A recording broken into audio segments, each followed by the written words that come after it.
அழகே உன்னை காணாமல் அன்னம் தண்ணீர் தொடமாட்டேன்.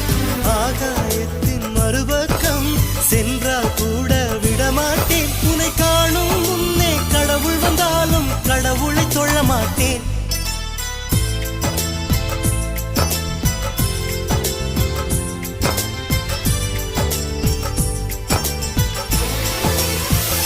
எங்கோ ஓர் சாலை வளைவில் உன் பிம்பம் தொலைந்ததடி. அங்கே